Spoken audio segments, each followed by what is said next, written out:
Hello, guys. Welcome to EduUp. Let's start with chapter 9 of class 7th of our science series.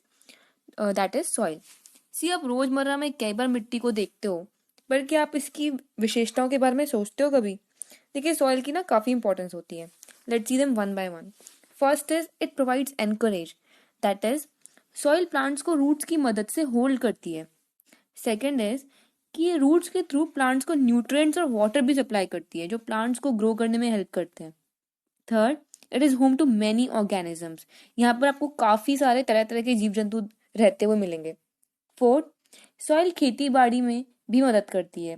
खेती से ही तो हमें खाना, कपड़े, जैसे कि आप कॉटन के कपड़े पहनते हो, ये सारी चीजें आपको खेती से ही मिलती हैं.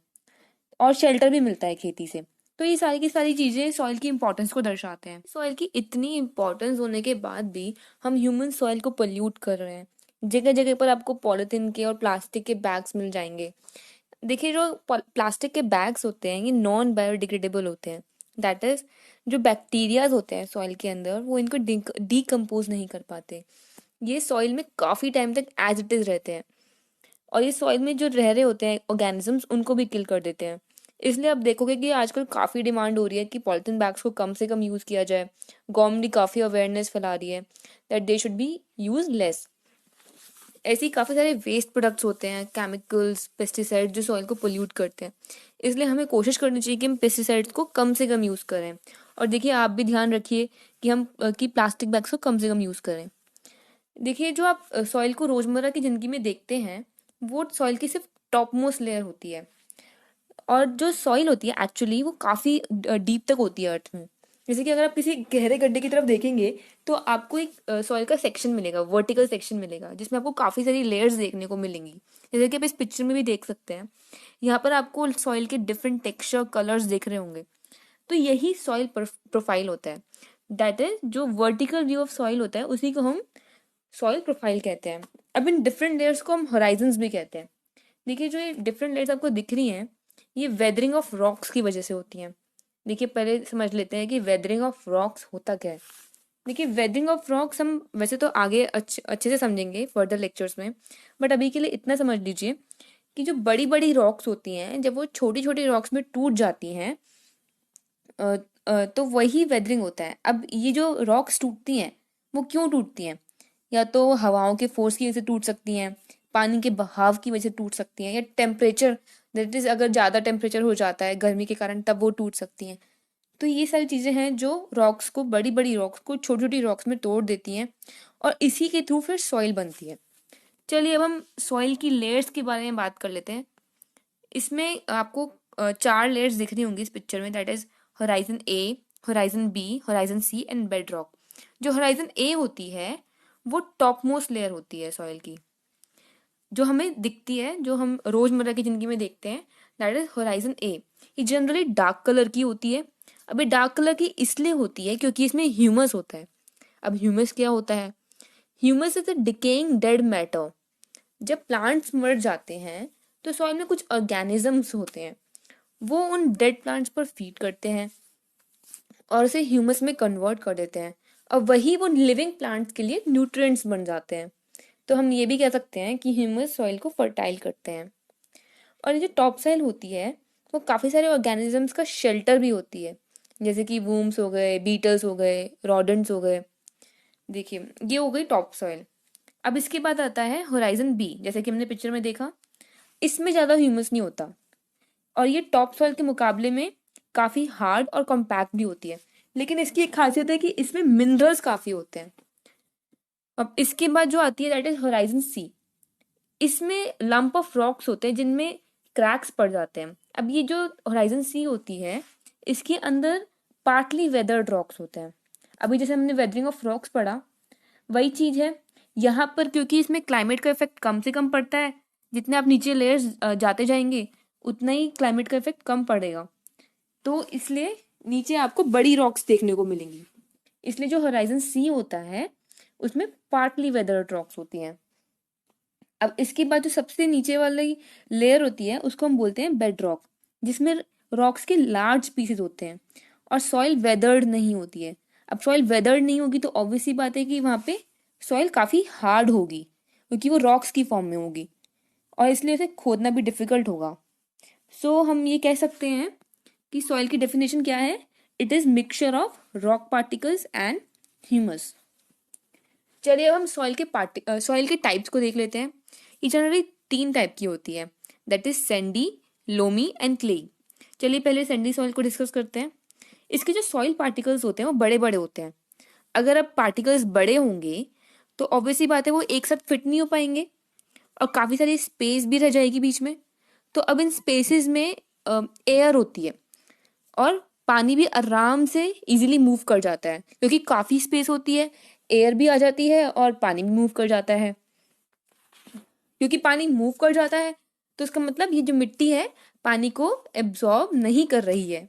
देयरफॉर हम ये कह सकते हैं कि जो सैंडी सॉइल होती हैं वो लाइट होती हैं, वेल एरेटेड होती हैं एंड ड्राई होती हैं। अब इसके बाद जो नेक्स्ट सॉइल टाइप है दैट इज क्लेई सॉइल। देखिए इसके जो पार्टिकल्स होते हैं वो छोटे छोटे होते हैं, फाइन पार्टिकल्स होते हैं। अब फाइन पार्टिकल्स हैं, छोटे छोटे हैं, तो वो साथ में पैक हो जाते हैं। इस वजह से जो एयर है वो भी इतना स्पेस उसको नहीं मिल पाता है इन पार्टिकल्स के बीच में, और पानी भी ये काफ़ी एब्जॉर्ब कर लेते हैं क्योंकि पानी मूव नहीं कर पाता है। तो ये जनरली हैवियर होती हैं सैंडी सॉइल से, क्योंकि ये पानी को होल्ड कर लेती हैं। अब इसके बाद आता है लोमी सॉइल। ये बेस्ट टॉप सॉइल होती है प्लांट्स को ग्रो करने के लिए। क्यों? क्योंकि इसके अंदर सैंडी सॉइल भी होता है, क्ले भी होता है और सिल्ट सॉइल का मिक्सचर होता है। ये 3 सॉइल का मिक्सचर होता है और इसमें ह्यूमस कंटेंट भी काफ़ी अच्छा होता है। और तीसरी चीज, ये इनकी जो वाटर होल्डिंग कैपेसिटी होती है वो भी काफ़ी अच्छी होती है। अब हमने सैंडी और क्ले सॉइल के बारे में तो पढ़ ही लिया है, एक बार हम सिल्ट सॉइल को देख लेते हैं। जो सिल्ट होती है उसके जो साइज पार्टिकल्स होते हैं वो सैंड और क्ले के बीच में कहीं फिट इन कर सकते हैं। और ये जो सिल्ट होती है ये ज़्यादातर आपको रिवर बेड्स या फिर लेक्स के आसपास मिलेगी। तो ये आपकी तीनों सॉइल्स कवर हो गई हैं यहाँ पे, सैंडी, क्लेई और लोमी। चलिए हम सॉइल की प्रॉपर्टीज को देख लेते हैं। First is percolation rate of water in the soil. देखिए सबसे पहले तो हम ये समझते हैं कि परकोलेशन एक्चुअली होता क्या है। देखिए परकोलेशन इज कि जो सॉइल है अपने थ्रू कितना पानी मूव करने देती है, उसी को हम परकोलेशन कहते हैं। देखिए हम इसको एब्जॉर्प्शन से डिफ्रेंशिएट करते हैं। देखिए एक तो होता है एब्जॉर्प्शन, मतलब मिट्टी कितना पानी अपने अंदर सोख लेती है, और दूसरा होता है परकोलेशन, दैट इज कितना पानी मिट्टी अपने थ्रू मूव करने देती है, रिसने देती है, परित्याग कर देती है।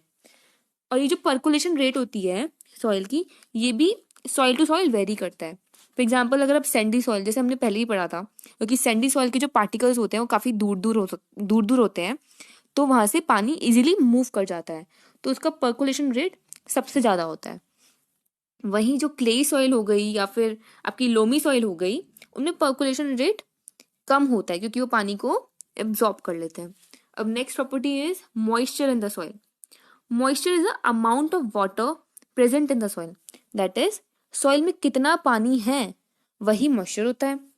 अब देखिए इसमें एक क्वेश्चन भी है एनसीईआरटी में, वो भी हम देख लेते हैं कि सॉइल के ऊपर की जो हवा होती है वो गर्मियों के दिनों में शाइन या शिमर क्यों करती है।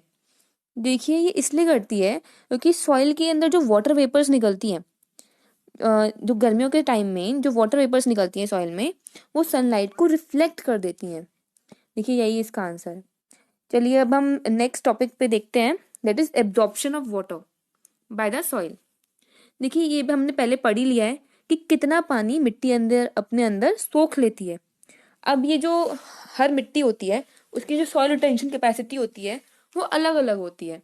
जैसे कि जो क्लेई सॉइल हुई या लोमी सॉइल हुई वो ज़्यादा पानी रिटेन कर लेते हैं, जबकि जो सैंडी सॉइल हुई वो ज़्यादा पानी रिटेन नहीं कर पाते हैं। इसलिए जो सैंडी सॉइल होती है उसके अंदर ज़्यादा वेजिटेशन आपको देखने को नहीं मिलेगी, जबकि अब लोमी सॉइल हुई या फिर क्लेई सॉइल हुई उनमें आप अच्छी खासी प्लांट ग्रोथ कर सकते हैं। चलिए अब नेक्स्ट टॉपिक पे आते हैं, that is soil and crops.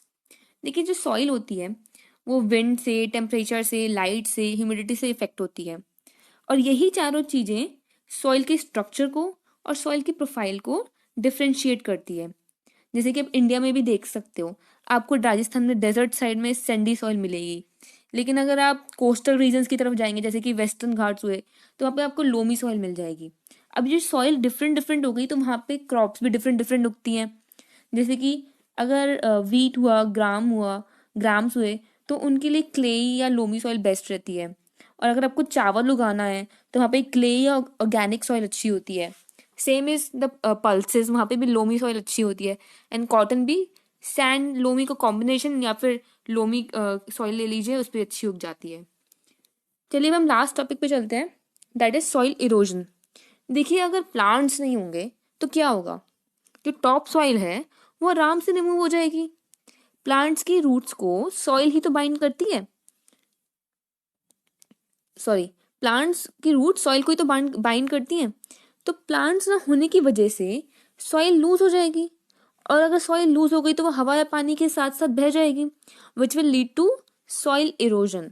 अब सॉइल इरोजन होने के बहुत नुकसान होते हैं, जैसे कि first of all fertile land कम हो जाएगी, फ्लड्स ज़्यादा आने लगेंगे। तो इसलिए और भी इसके बहुत सारे नुकसान हैं जो हम आगे पढ़ेंगे लेक्चर्स में। इसलिए हम प्रमोट करते हैं कि पेड़ों को ज़्यादा से ज़्यादा लगाएं, कम से कम काटें, ग्रीनरी को बढ़ावा दें। इसलिए आप लोग भी अपने घरों में और आसपास के इलाकों में ग्रीनरी को बढ़ावा दिया करो और एनवायरनमेंट को प्रोटेक्ट करो। ठीक है, तो this is the end of the lecture.